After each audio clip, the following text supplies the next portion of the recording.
Okay, Shalom. I want to give all praise, honor, and glory unto Yahweh, Bahashem, Yahweh Shai, Bahashem, Kwakadash. I want to give double honors to my apostles and elders that came before me, that brought me into this truth. This video is going to be called Moral Decay Part 3.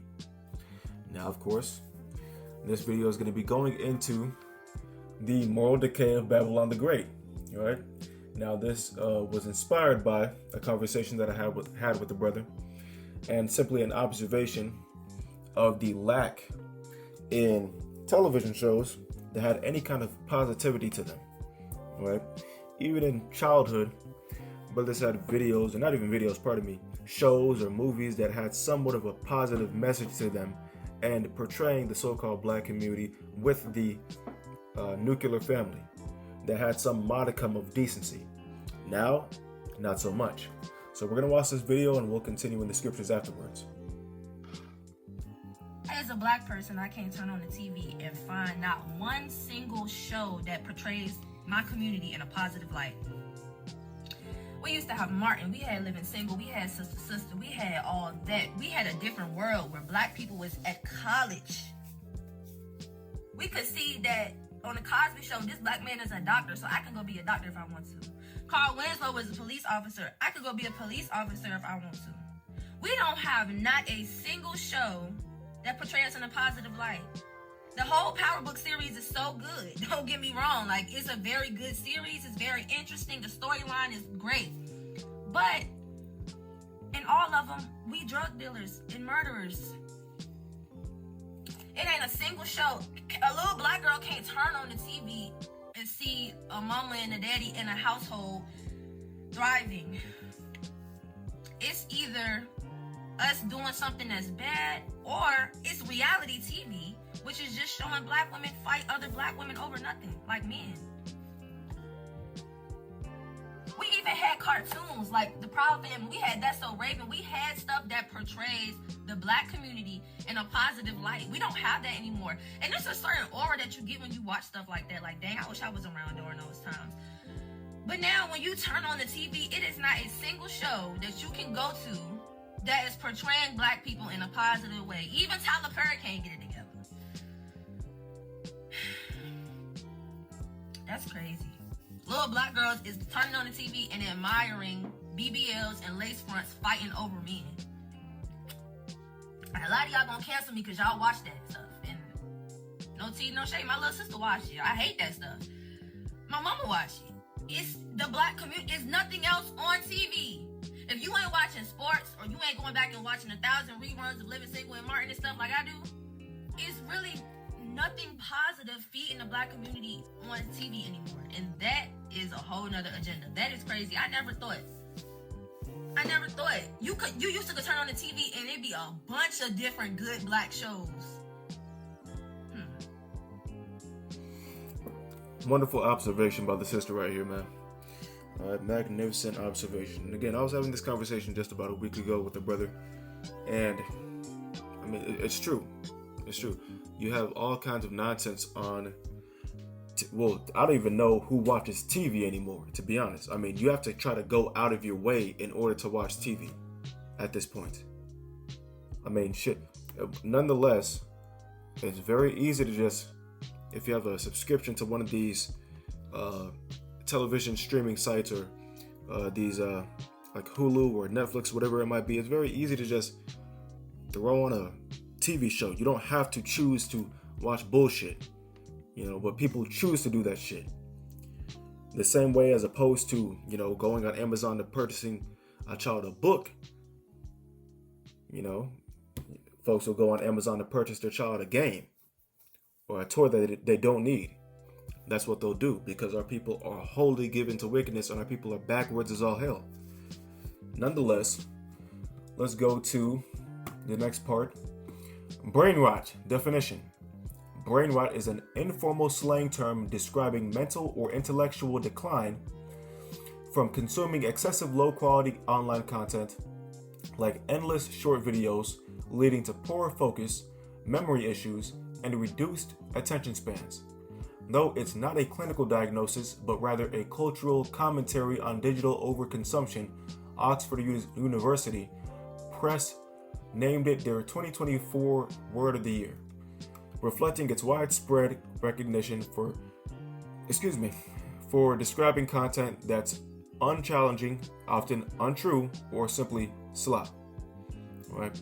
So that TikTok nonsense, short form videos, all that garbage that you see, all that stuff is typically it's just uninformative. It's like they mentioned, unchallenging, and like they said, slop, nonsense, stupidity, to be honest, ridiculous, incoherent, dumb as all hell. I mean that's, I don't know how many synonyms I can string along together, but let's go here. That wasn't it. Now we're gonna go to a video here, right? You see that weird ass thing in the background?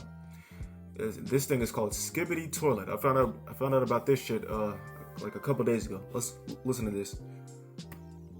Brain rot. It's a phrase that's thrown around all the time online. To describe content, brain rot. It's a phrase that's thrown around all the time online. To describe content like this. Level 5 got Riz. Ninjas low tape the fade. Hey, that's my video. So what is brain rot? There's not a single straightforward definition. One of them is indulging and absorbing large amounts of low quality information that is thought to be associated with deteriorating functioning and a loss of intelligence, hence the brain rot. But the other thing is when you are repeatedly exposed to media in a particular vein, you tend to associate other things with that. My shield to replenish. Most uses of the word brain rot is described from a person who happened to see a very famous illustration on a book and realized that it was identical to a meme that he had seen, and hence calling it brain rot because it's this low value meme that he had seen repeatedly, which seemed to have a connection with the outside world. So brain rot is hard to define, but hopefully that gives you a better understanding of brain rot. It's a Pause. That's enough. Okay. So I must say, fair use. There's going to be no monetary compensation from this video whatsoever. This is simply an educational video highlighting the overconsumption of brain rot and the degradation and media consumption that's actually positive or reflects positively on the so-called black community. Right. Nonetheless, we've pretty much covered that. So let's get into the scriptures now. Let's set this down here. I'm going to go to first Micah chapter 2 and verse 1 in the NLT. Okay, here we go. Yeah, Micah chapter 2 and verse 1 in the NLT. What sorrow awaits you who lie awake at night, thinking up evil plans? You rise at dawn and hurry to carry them out, simply because you have the power to do so. When you want a piece of land, you find a way to seize it. When you want someone's house, you take it by fraud and violence. You cheat a man of his property, stealing his family's inheritance. But this is what Yahweh says: I will reward your evil with evil. You won't be able to pull your neck out of the noose. You will no longer walk around proudly, for it will be a terrible time. As simple as that, man. And that's what's going to be happening to Esau Edom, the devil that the Bible speaks of, the so-called white man, because he has flooded the market with all kinds of wickedness, nonsense, things that'll make you dumber than you already are, and things that are built to corrupt your children, right? And your dumbass gives your child a goddamn iPad or whatever the hell you're giving them, and allows them to consume that shit instead of giving them a book to read or giving them some blocks to build. It's giving them something that's going to actually challenge their brain. You're going to hand them something that's going to destroy them. That's what you're going to do. But the men of the Lord are not going to do that. Brothers have children. Brothers have nieces and nephews. And the last thing brothers want to do is destroy the children, man. All right, your house shots for the children. Let's go to verse 10 here. That's not what I wanted. I wanted that in the KJV. This is Micah chapter 2 and verse 10 of the KJV. Arise ye and depart, for this is not your rest, because it is polluted. It shall destroy you, even with a sword destruction. You see that one? So of course, you have our people that are here in Babylon the Great that actually expect that things are going to be okay and decent for us but that's not going to occur. There are going to be attacks on numerous different fronts. Right, like Benjamin Netanyahu said, we're fighting a battle on 7 different fronts, and our men fought like lions. Anyway, again, there are going to be numerous different avenues of ways to invade the home, to get the man out of the home by the way of feminism, by fucking destroying your goddamn brain by the way of this brain rot nonsense, and completely decapitating your children before they even get the chance to mature. Again, by the way of this brain rot and this overconsumption of media that the parents have allowed inside their home. Right? Nonetheless, this is Job chapter 5 and verse 12. I think I wrote this in the NLT as well. We're good here. Beautiful, I like this. He frustrates the plans of schemers, so the work of their hands will not succeed. He traps the wise in their own cleverness, so their cunning schemes are thwarted. They find it is dark in the daytime, and they grope at noon as if it were night.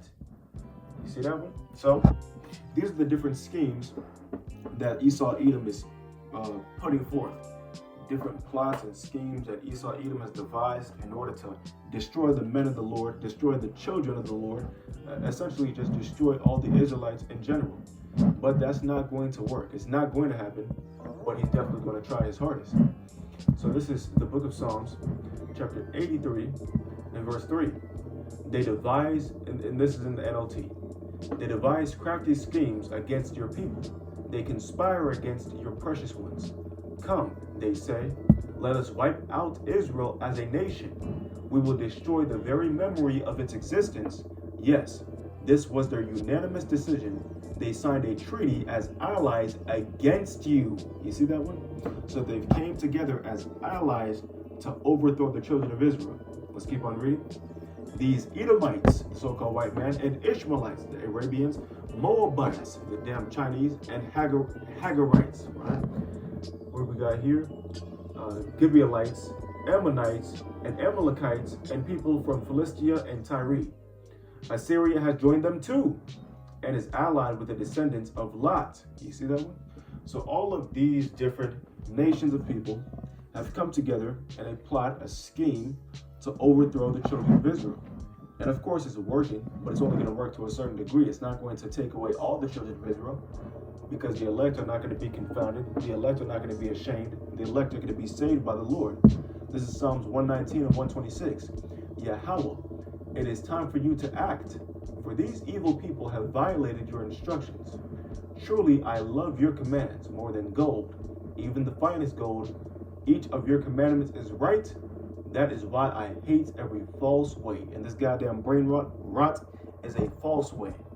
And the men of the Lord, the men that are actually spiritual, that can see this bullshit, understand that this is the false way. This is the way of folly, nonsense, perdition, disgusting, grotesque sickness, man. Whatever the hell you want to call it, man. Nonetheless, that was pretty much it. Lord willing, this is edifying. I want to give all praise, honor, and glory unto Yahweh, Bahasham, Yahweh Shai, Bahasham, Kwakadash. I want to give double honors to my apostles and elders that came before me, that brought me into this truth. Again, Lord willing, this is edifying. Until next time, Shalom.